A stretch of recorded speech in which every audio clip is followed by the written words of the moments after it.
נעים להכיר, אני גילי פיינשטיין, מאמנת לשינוי קריירה. אומרים ששינוי הוא הדבר הקבוע היחידי בחיים שלנו. מאז 7 לאוקטובר 2023, כולנו מתמודדים איתו בעוצמות שלא היה לנו מושג שאפשריות. ברוכים הבאים לפרקי מלחמה של מחילת הארנב, בהם נדבר על השפעת המלחמה על קריירה ועבודה, וההתמודדות עם השינוי שנכפה על כולנו. בפרק החמישי בסדרה, אני משוחחת עם שלי מרקוס, סופרת, יוצרת, מנחת סדנאות כתיבה, מייסדת מועדון העצמאיות לכתיבה ברשתות החברתיות, ומחברת הספרים עיניים שלי, 101 סיפורים ולמחירה חיים. אנחנו משוחחות על מפגשי כתיבה כעוגן בתקופת מלחמה, התפקיד שכל אחת ואחד יכולים לקחת על עצמם בתקופה הנוכחית ובכלל, פוסט הדחליליות שלה המנצנץ בכל יום חמישי, על התמדה ופעולה מבלי לצפות לתוצאות ועוד. מיד מתחילים.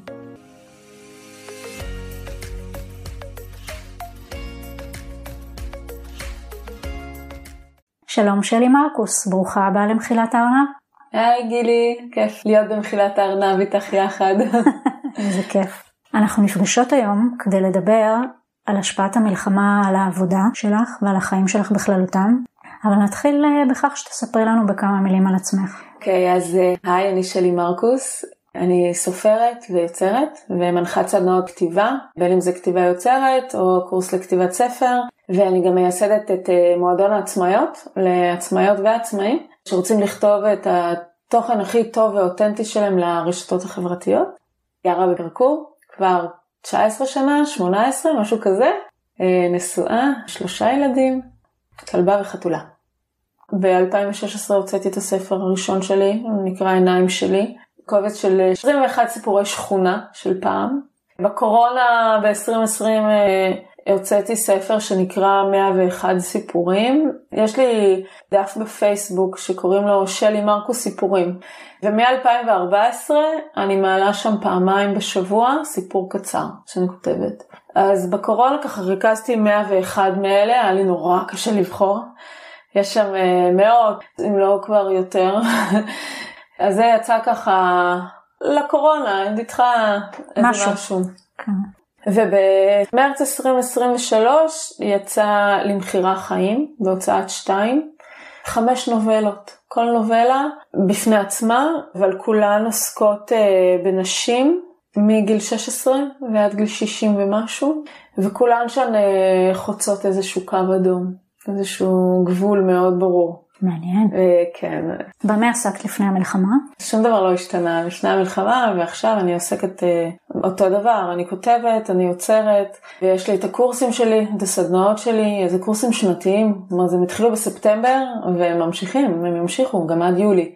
הקורסים השנתיים מתקיימים בזום, כך שמבחינה טכנית, אמנם תוך כדי שיעורים אנשים פתאום נעלמו מהריבועים בגלל הזקות, אז חיכינו את 10 דקות, שיעורים כן מתנהלו ומתנהלים תפו חמסה באמת בצורה עקבית.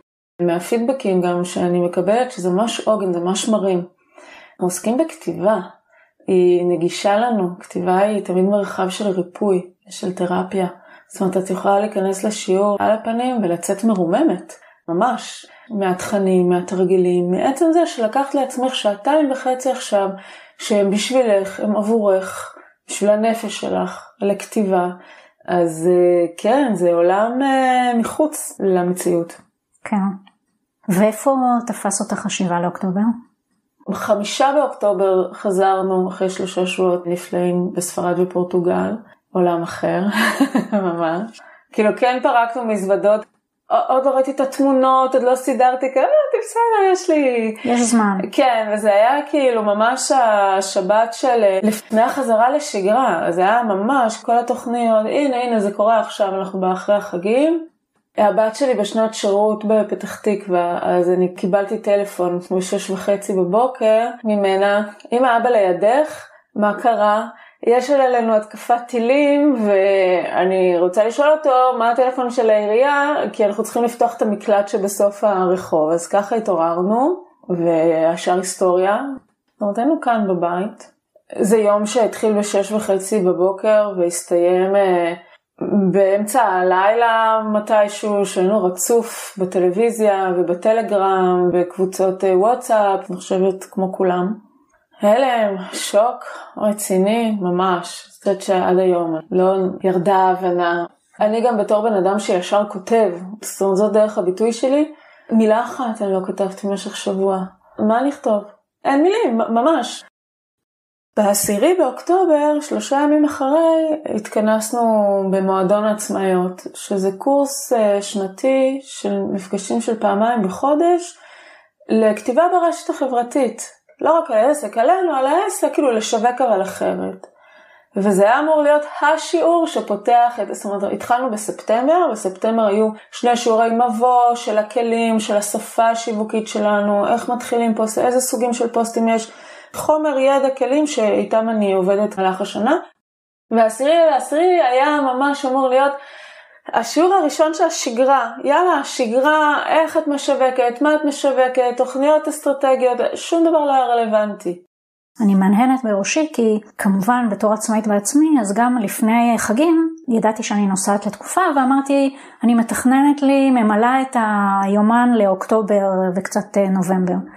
וברור שכל מה שתכננו לאוקטובר לא היה רלוונטי, וחברה שהיא עצמאית גם אמרה לי, זה ממש מבאס אותי כי כל מה שתכננתי לא יקרה. עכשיו אני יש לי את התכונה המעצבנת להיות אופטימית.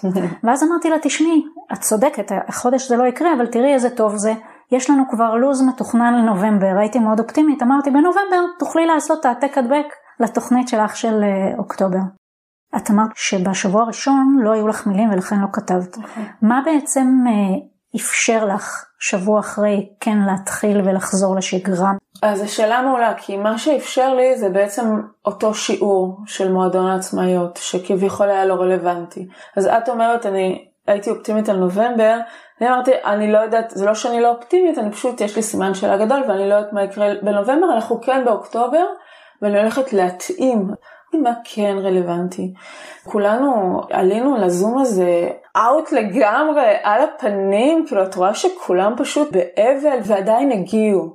אז קודם כל אמרתי, עצם זה שאתן פה פותחות מצלמה, פותחות זום, זה המון.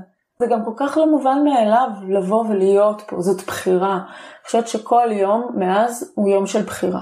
וזה בסדר גם לבחור ההפך. זה לא שכאילו כל יום את צריכה לבחור, לקום בשיאך ולהיות הכי טובה שאת יכולה להיות. לא, זה בסדר גם לבחור.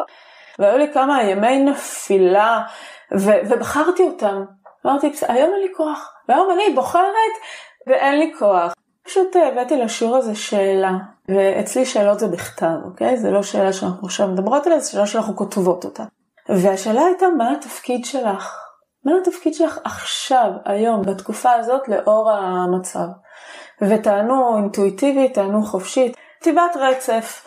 וזה הקורס של העצמאיות, לא של הכתיבה יוצרת, אוקיי? והיו שם תשובות, וואו, באמת, תובנות לתפקיד שלך. עכשיו, התפקיד שלך כאדם, בתקופה הזאת, כל אחד יש תפקיד. את יודעת, זה מעניין מה שנספרת, כי אנחנו חזרנו אחרי שנתקענו בחול, וחזרנו הביתה והיה לנו כל מיני דברים לעשות, ואחד הבנים במילואים, והבן השני התרוצץ בהתנדבויות שונות, והבת, זה היה קצת עצוב, כן? והיא אמרה, אני באה לכם לראש העין כדי להיות עם אח שלי. רק שעד שהגיעה לראש העין כבר יצאה למילואים, אז היא לא בדיוק הייתה איתו. וכשאנחנו חזרנו הביתה, אז היא אמרה לי, אחרי שהייתה לבד, וזה קשה להיות לבד בדבר הזה, והיא אמרה לי, אמא, אני לא מסוגלת לעשות שום דבר, הדבר היחידי שאני מסוגלת לעשות זה לבשל. ואז אורו עיניי, כי אני לא הרגשתי שאני מסוגלת לעשות את זה, ואמרתי לה, זה מעולה מה שאת יכולה לעשות, ואני חושבת שבמציאות של היום, כל אחד צריך לעשות מה שהוא יכול. נכון. וכמו שאת אומרת, הבחירה, לפעמים אתה לא יכול, והלא יכול, היום אני לא עושה שום דבר, אני צופה כל היום בטלוויזיה, לא חדשות, כל דבר ש... אבל פה יש מעבר לזה, מעבר לבחירה, יש כאן גם לבחור תפקיד. וזה מאוד מחזיק.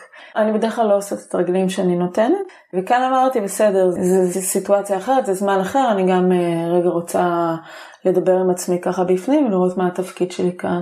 אז עלו כמה תפקידים. זה מצחיק, אחר כך הגיע אליי משהו בלי שביקשתי, תכף אני אספר לך. אז התפקיד הראשון היה באמת להחזיק את הקבוצות, שזה עוגנים, דרך הכתיבה. כתיבה זה הכלי שלי, זה הכוח שלי, יש לי המון מה לתת שם, ובאמת התחזוקה של הקבוצות, עד היום זה המון המון המון כוח. יש כוח לקבוצה. גם וגם השגרה. זה ממש שומר על מסגרת.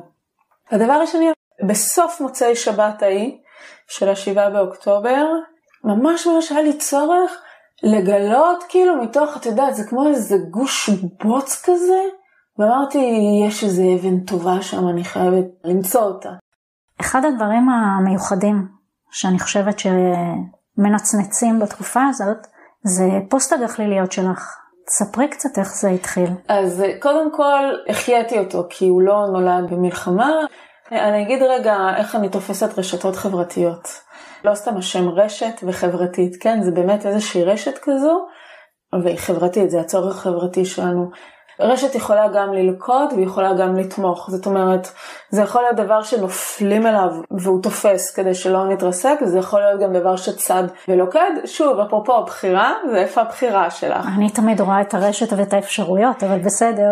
אז זהו, אז את יודעת, רשת החברתית יכול להיות גם מקום נורא. להסתה, לשנאה, לדברים, כאילו אנחנו רואים את זה, שיימינג וכל מיני דברים שהם נוראים. וזה יכול להיות גם הזדמנות להביא דברים טובים, וזה באמת תלוי מכל אחד ואחת מאיתנו. איך אנחנו ניגשים לרשת החברתית? אנחנו עובדות עם זה המון במועדון של העצמאיות, צרכים, קול וביצוע. איזה קול אני מביאה עכשיו לרשת החברתית? ואני במשך 3 שנים, היה לי כל יום שישי בבוקר, פוסט שהאשטג שלו היה פוסט סיכום שבוע, והוא היה פוליטי. זאת אומרת, הייתי ממש ככה מסכמת את השבוע הפוליטית, ואף פעם לא היה חסר לי חומר. זאת תקופת הכל 1.5 שנה בחירות. תקופת הכל כמה חודשים הממשלה נופלת, כזה. עוד לפני הקורונה, היו לו בדרך כלל ככה איזה נגיד 10-12 סעיפים, ובסוף תמיד הייתה גחלילית קבועה. כי אמרתי, לא יכול להיות שזה רק הדברים הנוראים של הפוליטיקה והשחיתות. חייבים איזה גחלילית כזאת שתאיר רגע את הסוף של הפוסט, לסיים אותו בתחושה טובה. אז רגע, בואי תגידי כמה מילים על גחלילית. אוקיי, מין הברקה כזאת של הרגע. זה כאילו באמת אני חושבת הכי מדויק. הגחלילית באור היא לא רואים אותה, נכון? כאילו היא לא שווה. הן דווקא עובדות במקומות הכי חשוכים, זאת אומרת צריך את החושך הזה כדי שיהיו את נקודות האור של הגחליליות. הן קטנות, אבל לפעמים הן הרבה, ואז זה נותן איזושהי פרספקטיבה, איזושהי ראייה אחרת. אני באמונה שלה גם וגם. זאת אומרת, לא יכול להיות שיש רק חושך. גם אין כל הזמן רק אור, וזה בסדר. יש את הטוב, ומה-7 באוקטובר למדתי שיש גם את הרע. יש משפט כזה שנקרא Sink and Rise, שכמו שמש. השמש שוקעת והשמש גם זורחת. יש טוב ויש רע, ולכל דבר יש את הסוף שלו. זאת אומרת, גם הטוב הוא קצוב וגם הרע הוא קצוב. ולפעמים כשאנחנו נמצאים בתוך הדבר, לא משנה אם זה טוב לאורך הזמן או הרע, אנחנו לא רואים את הקצה, אבל רע פתאום יהיה טוב, טוב פתאום יסתיים. יש לזה זמן. נכון. אני גם חווה אותם הרבה פעמים ביחד. זאת אומרת, זה לא תורות. ולשים אותם את שניהם מול העיניים, כבר יש בחירה. להיות במצב הזה שאפשר לקחת מידת רוחק. תסתכל רגע מרחוק, מהצד. אנחנו נורא רוצים לעזור להיות בתוך משהו, אבל לפעמים אתה לא חייב. זה לא שלך, אז אתה לא חייב, אתה יכול לבחור. כשהרע הוא שלך, אז אין לך ברירה, אתה צריך להסתדר איתו. גם אפשר להתאמן על זה, לתרגל את זה. אז הגחליליות, הן באמת הנקודות אור האלה שקיימות עכשיו. ממש לקחתי על עצמי את התפקיד הזה. אמרתי, בהתחלה זה היה, קודם כל, זה סוג של הצלה עצמית. אני צריכה שנייה לראות בתוך הטופט הזאת, בתוך הכאוס, בתוך החושך הזה, יש, ויש, זה כל הקטע. ובהתחלה אפילו לא הייתי צריכה להתאמץ. היה פה את כל הסיוע האזרחי והאחדות, וכולם ככה משתנסים, והיה לי המון המון המון חומר, היו המון דברים טובים גם.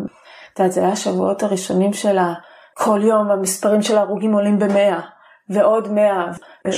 קשה מאוד, ויחד עם זאת עוד משהו טוב, עוד מישהו טוב. איך זה השפיע על המחשבות שלך וההתנהלות שלך בימים הבאים? עם כל העשייה שלי והקבוצות והסדנאות והקורסים והגחליליות, זה התקיים בתוך מסגרת הבית, לא יצאתי החוצה. כאילו אני פה בבית, בא לי במילואים. הוא פרמדיק צבאי, והוא נמצא בקריית שמונה כשהיא מטווחת, עוד אפילו לפני שפינו את קריית שמונה. והוא שם בחפה הצבאי, מגיש עזרה ראשונה מצילת חיים, לאזרחים שלא יכולים להתפנות, ואני לא יוצאת מהבית, פשוט בבעתה. ואז מגיעים אליי. אחרי שפרסמת פעם ראשונה? מה, את הגחליליות? כן. כן, תוך כדי הגחליליות, אבל בלי קשר לגחליליות. השכונה הזאת היא חדשה, לא כולה מאוכלסת בבניין שלנו, ובבניין ליד היו דירות שהקבלן עדיין לא אכלס. 16 משפחות מפונות מהדרום הגיעו לכאן. משדרות, מנתיבות, מאופקים ומאשקלון. אנשים שחוו חדירות של מחבלים לבניינים שלהם, לשכונות שלהם, ומגיעים לפה. אני לא הייתי צריכה לצאת חצי צעד, ואני מחליטה שאני לוקחת על עצמי את הקליטה.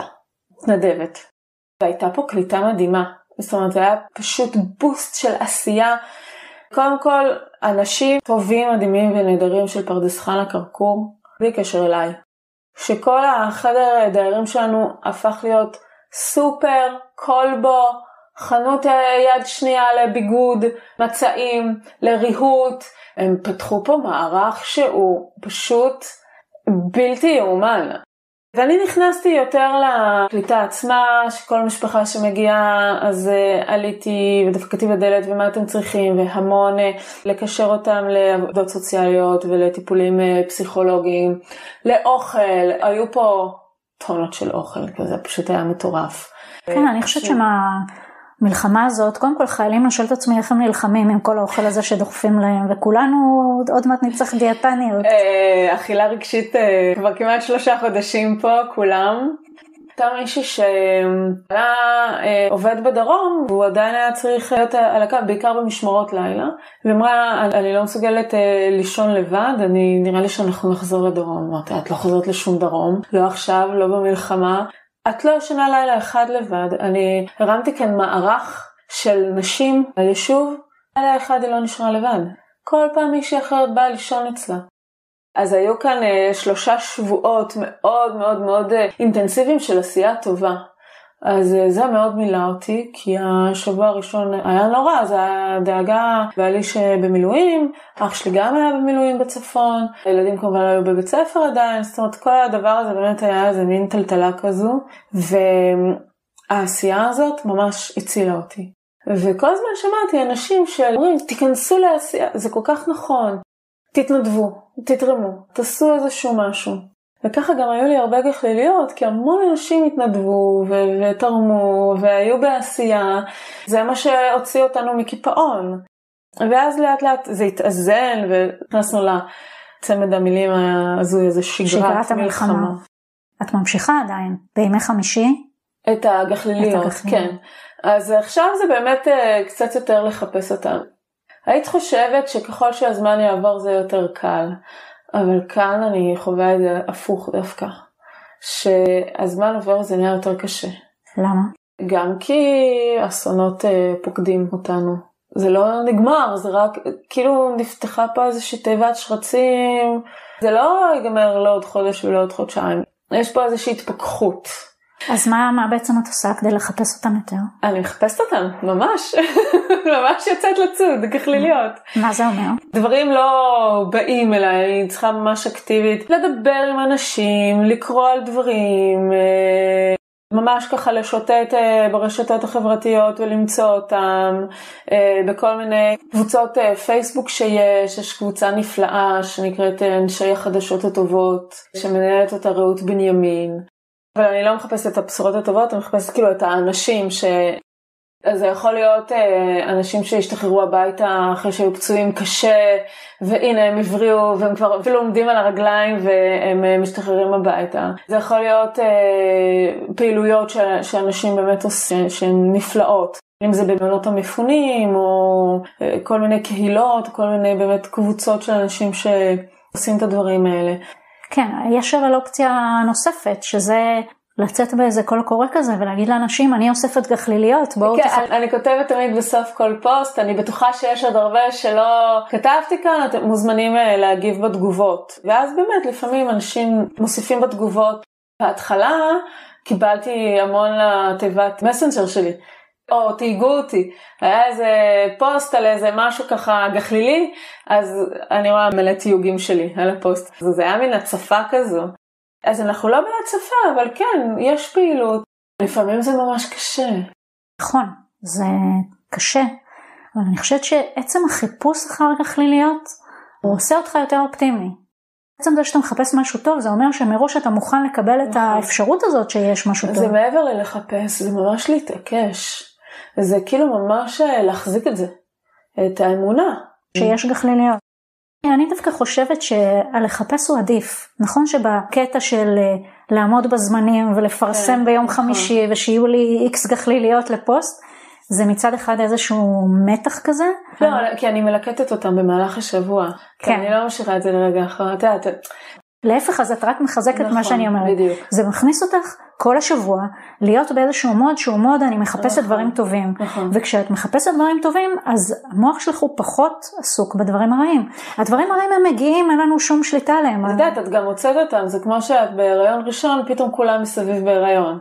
כן, אבל אני חושבת שמעבר לזה שאת בעולם שלך מפרסמת ויש לך את המחויבות האישית, אני חושבת שאולי באמת לבוא לאנשים בצורה יותר חזקה ולהגיד להם, תביאו אליי גחליליות, זה בעצם לעשות אדוות כאלה של גחליליות. כן.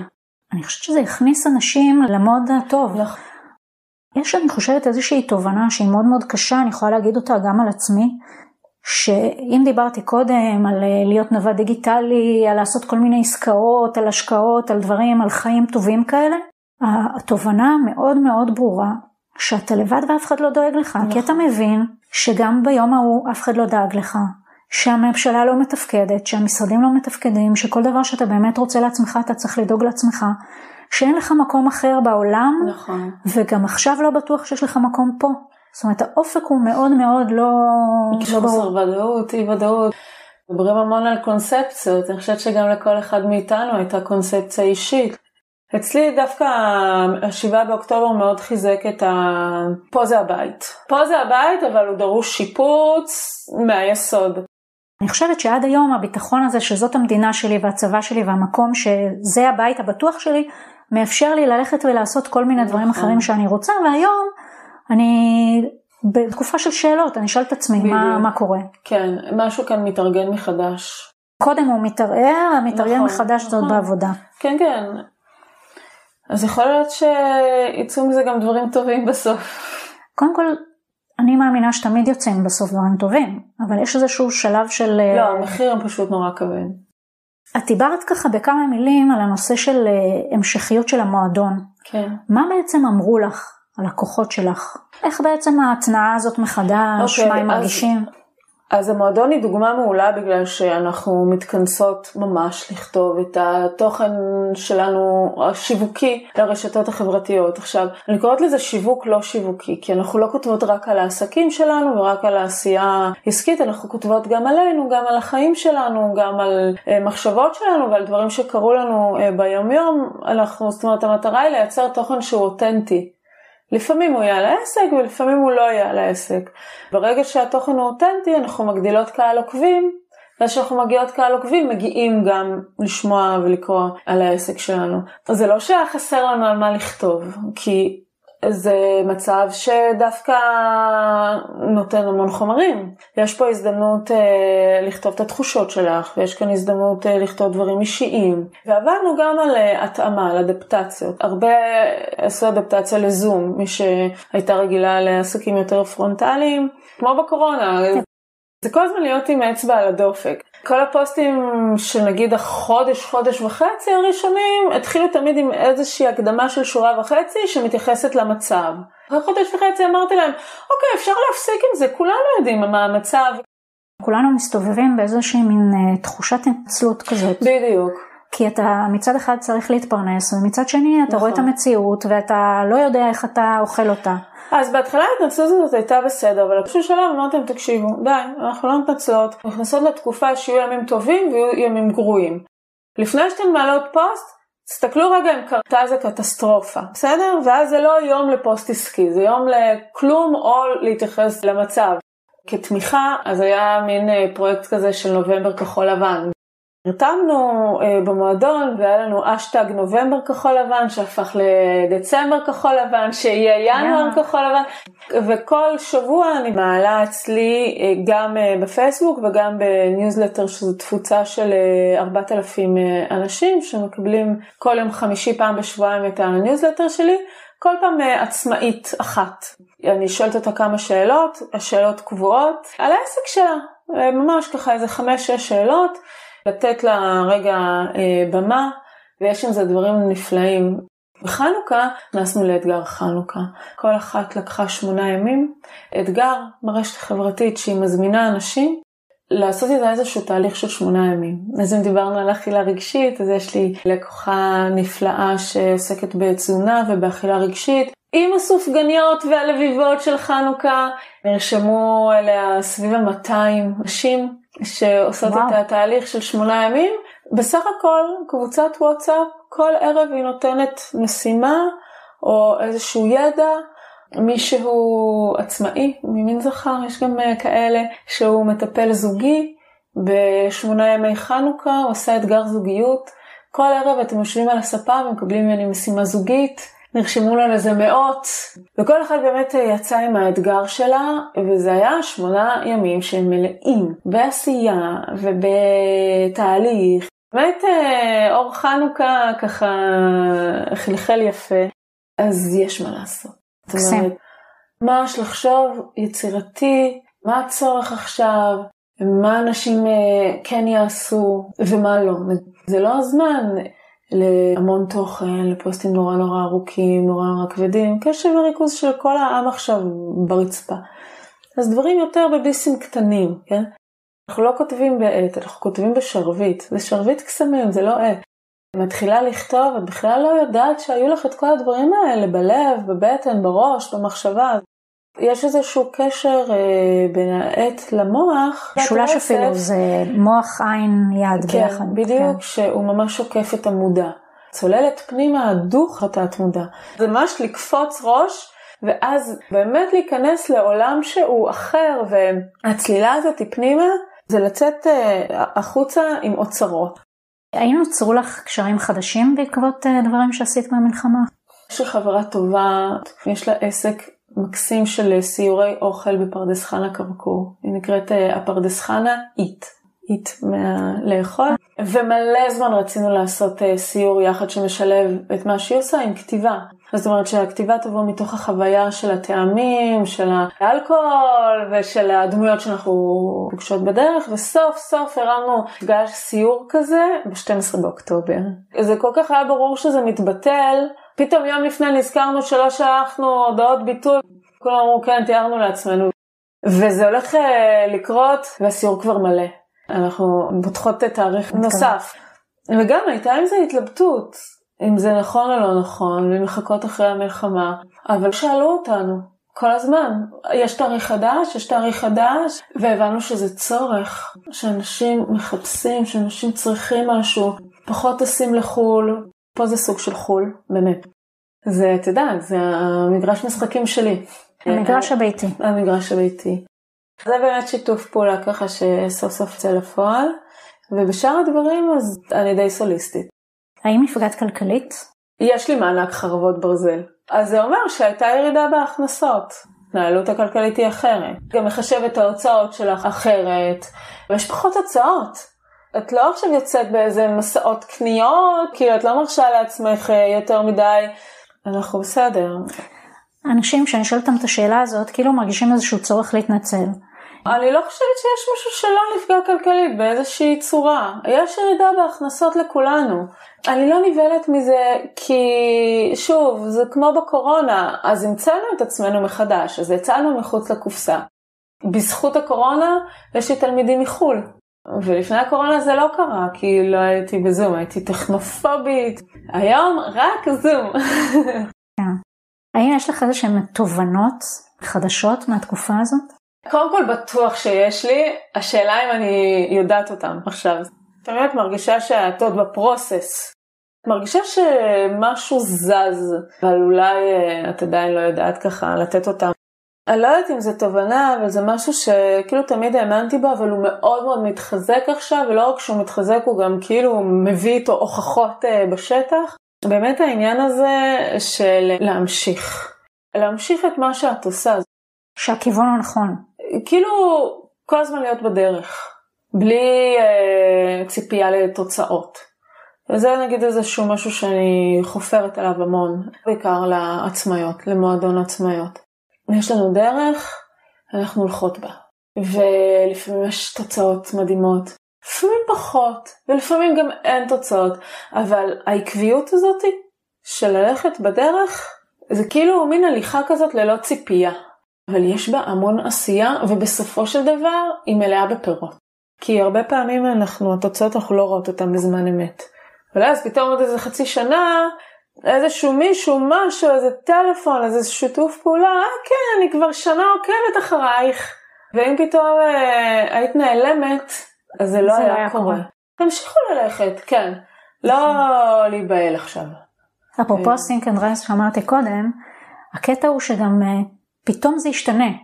יום אחד בבוקר אנחנו נקום למציאות החדשה, אנחנו לא יכולים להרשות לעצמנו להיות כל הזמן באיזשהו קיפאון. נכון.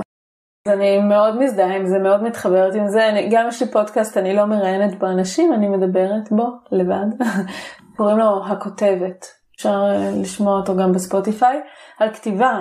המון אנשים מגיעים אליי. הזנתי לכל הפרקים שלך בפודקאסט. אני עם איזה 40 ומשהו פרקים. יש גם אפילו פרקים שהם פרקי עבודה. עבודה על דיאלוג, עבודה על עלילה, עבודה על דמות ראשית. זה תמיד נורא מפתיע. כי את לא יודעת מי מאזין לך. את רואה, יש לך את הנתונים וזה כמה, אבל שפתאום המספר נהיה בן אדם שמדבר איתך, זה באמת מאוד מאוד כיף. אני מאמינה שאם את עושה את הדבר שנכון עבורך, בסוף הוא ישתלם. מה התוכניות להמשך?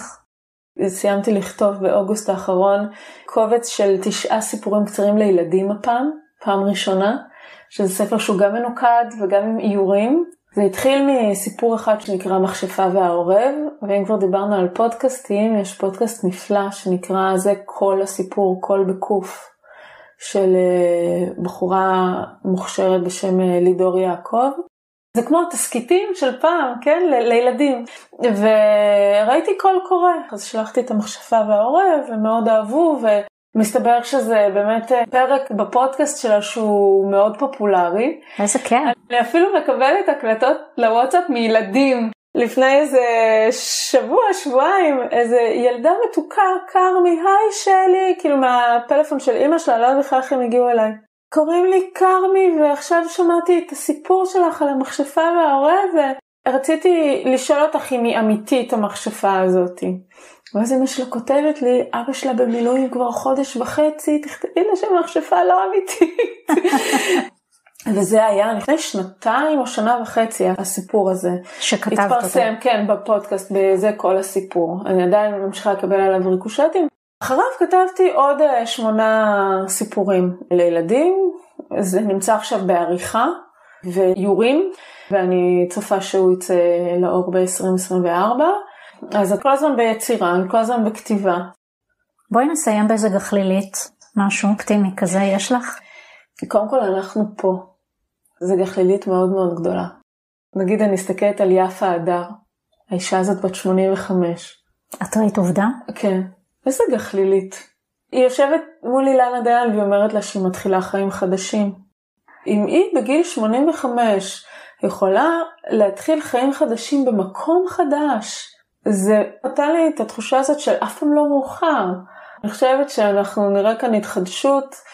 אני כל הזמן נאחזת באופטימיות של חיים ילין, שהוא באמת אחד מהאנשים הכי מיוחדים שמתראיין בתקשורת. את רואה את הטבע, את רואה ציפורים עפות להם בשמיים, פתאום מבעד לעננים יש שמיים שמתחלת, בוהק, זוהר. וכמו שאמרנו, השם מזורחת, השם משוקעת, יש כוח שתמיד יפעל לנצח, ולא משנה מה קורה, אי אפשר לגעת בו. המקום הזה של לבחור בכוח הזה, ולבחור לחיות, ולבחור להיות בעשייה, ולבחור להיות ביצירה, ולבחור להיות בהתחדשות. בין אם זה התחדשות בעסק, אז העסק שלי עכשיו אני לא יכולה לעשות דברים אחרים, אבל אני כן יכולה לאוורר עכשיו חלומות מהמגירה. זה הזמן. אז זה המקום האופטימי, הגחלילית. זה אפילו צורך, זה אפילו תפקיד. בהתחלה דיברנו על התפקיד, אני חושבת שלכל אחד יש פה תפקיד של המשכיות.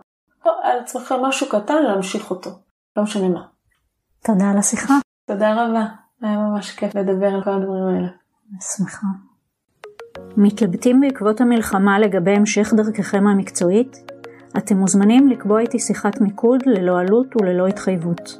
כמו כן, מוזמנים לעקוב אחריי גם באתר שלי. חפשו גילי פיינשטיין בגוגל. תודה שהאזנתם, להתראות בפרק הבא.